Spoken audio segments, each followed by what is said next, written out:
Ce n'était plus un secret. La France reporte l'âge de la retraite de 62 à 64 ans à l'horizon 2030. Elisabeth Borne, la première ministre, a présenté ce mardi la réforme, engagement phare du président Macron. 43 ans de cotisation restent nécessaires pour une retraite à taux plein, mais le gouvernement veut accélérer le rythme en passant à un trimestre par an. Résultat, il faudra avoir cotisé 43 ans dès 2027 au lieu de 2035. Les syndicats sont vent debout. Toutes les organisations syndicales se sont immédiatement réunis pour construire une réponse commune de mobilisation interprofessionnelle. Celle-ci prendra la forme d'une première journée de grève et de manifestation le 19 janvier 2023. Les syndicats, les partis de gauche parlent de régression sociale et de réformes injustes, notamment pour ceux qui ont commencé à travailler tôt et les plus précaires. Ils assurent que la mobilisation du 19 janvier sera le début d'une série d'actions pour faire céder le gouvernement. Selon les derniers sondages, une large majorité de Français sont opposés au relèvement de l'âge légal de départ à la retraite et tout indique un hiver social chaud en France. Les Européens ont encore en tête les vagues de chaleur successives qui ont frappé le continent l'été dernier. Le rapport sur le climat publié ce mardi par Copernicus confirme que 2022 entrera dans l'histoire pour ses températures records. L'année dernière a été la 5e année la plus chaude au niveau mondial et la 2e année la plus chaude pour l'Europe. 2022 a également été une année d'extrême climatique et d'augmentation des concentrations de gaz à effet de serre. L'urgence de l'action climatique n'a jamais été aussi importante. La température moyenne de la Terre en 2022 était supérieure de 1,2 degré à celle de l'ère pré-industrielle et ce n'était pas un cas isolé selon le rapport.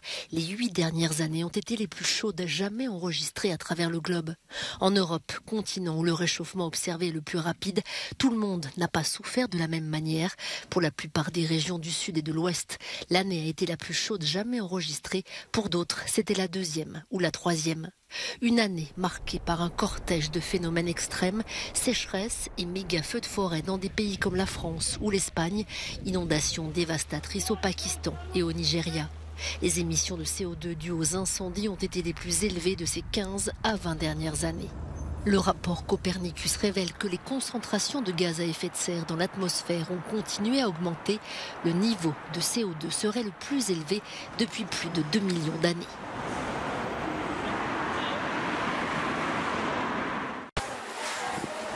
En 2021, toutes les 4 secondes et demie, un enfant ou jeune de moins de 24 ans est décédé. Un peu plus de 4 secondes, c'est juste le temps de prononcer cette phrase. L'information vient du groupe onusien IGME, chargé de l'estimation de la mortalité infantile dans le monde. Ce dernier révèle aussi que cette année-là, 1,9 million de bébés sont morts-nés. Des décès essentiellement causés par un manque d'accès aux soins de santé pour la mère et l'enfant. Derrière ces chiffres lourds de conséquences, le rapport constate tout de même une diminution globale du taux de mortalité infantile qui a par exemple été réduit de 50% depuis les années 2000 pour les enfants de moins de 5 ans. Mais les disparités persistantes entre pays et régions du monde expliquent ce marquant de 2021. L'Afrique subsaharienne et l'Asie du Sud accusant les plus lourdes pertes. L'accent est par exemple mis sur les effets de la pandémie qui a nettement freiné la vaccination, exposant les plus vulnérables à un risque accru de maladie. La quantité de cocaïne saisie dans le port d'Anvers a atteint de nouveaux records cette année. Pour l'Observatoire européen des drogues et des toxicomanies, le vieux continent devient non seulement un lieu d'importation, mais aussi de production de cette drogue, avec tous les risques que cela implique pour la santé et la sécurité des Européens. Quand vous voyez les volumes qui sont saisis, ce qui vous vient à l'esprit est qu'est-ce qui entre? Si une telle quantité est saisie, il y en a beaucoup plus qui peut passer. Et quels sont les dommages que cela crée au-delà des dégâts sur la santé des consommateurs de cocaïne, les dommages sur la société en termes de violence et en termes de corruption? Le trafic grandissant de cette drogue risque d'avoir un impact négatif à long terme sur les consommateurs et affecter les services de santé. Actuellement, on estime que 6 000 personnes meurent d'overdose chaque année en moyenne, toutes drogues confondues. Il y a l'héroïne, il y a la MDMA, que l'on trouve maintenant aussi dans les pilules d'une concentration beaucoup plus élevée que par le passé, ce qui peut être dangereux. La conséquence probable est qu'il y aura plus de dommages en termes de santé, sans parler du trafic juste de santé pour les consommateurs. Lorsque le scandale de corruption du Parlement européen a éclaté, le premier geste d'Eva Kaili a été d'appeler la police belge. C'est ce qu'a déclaré son avocat, qui estime que c'est la plus grande preuve de son innocence. Dans une interview accordée à Euronews, Michalis Dimitrakopoulos donne la version des faits de sa cliente. C'est une preuve sérieuse que son premier geste a été de parler à la police. Cela signifie qu'elle n'était pas consciente qu'il y avait quelque chose d'illégal dans sa maison. Sinon, elle n'aurait pas appelé la police. Mais ce n'était pas possible parce que la police ne parlait pas anglais. Et ensuite, tous les événements sont arrivés. Selon l'avocat, Eva Kaili n'était pas au courant de l'existence de l'argent. Il ne l'a appris que lorsqu'elle a suivi l'actualité. Elle a alors décidé d'appeler les proches collaborateurs de son compagnon, dont la plupart sont aujourd'hui également accusés de corruption.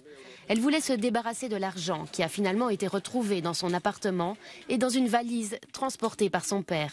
Elle nie aussi avoir accepté des pots de vin du Qatar et insiste sur le fait que ces décisions étaient conformes aux règles européennes. L'Union européenne avait besoin de gaz.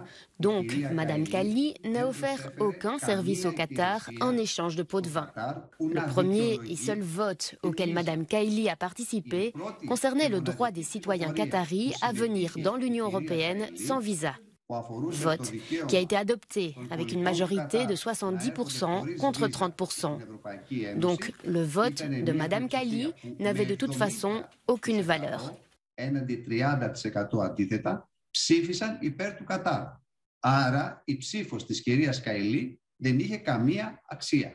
La semaine prochaine, l'eurodéputé grec sera de retour au tribunal, où il sera décidé si elle doit rester dans la prison belge de Haren. Mais quels arguments va-t-elle présenter au juge pour tenter d'obtenir une libération conditionnelle ? Le juge Michel Claes a déclaré qu'il ne disposait d'aucune preuve pour étayer l'accusation de corruption, mais que des preuves pourraient être trouvées à l'avenir. Il n'est pas compatible avec l'état de droit européen, de garder quelqu'un en prison avec la perspective de trouver des preuves à l'avenir. C'est juridiquement incorrect. Je veux croire qu'il n'y a aucune influence politique dans cette décision.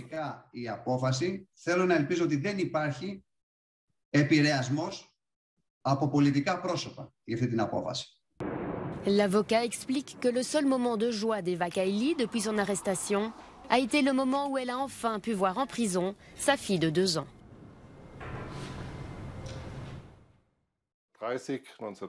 Ce sont les vestiges d'une façon de communiquer révolue, mais il en reste encore 12 000 en Allemagne. Les dernières cabines téléphoniques vont être retirées des rues. Elles sont devenues inutiles avec le téléphone portable. Pourtant, l'Allemagne est connue pour son mauvais réseau. Le chancelier Olaf Scholz promet des investissements sur l'ensemble du territoire. Pas de quoi consoler les nostalgiques des cabines. Pompéi a rouvert ce mardi sa chapelle Sixtine, la Domus Vitiorum, ou maison des Viti, l'un des joyaux du site après une restauration de 20 ans. De nombreuses fresques ainsi que 12 scènes de la mythologie ornent la Domus. La maison appartenait à 2 anciens esclaves qui, affranchis, ont fait fortune. Entrer et explorer la Domus, c'est comme faire un retour de 2000 ans dans le temps.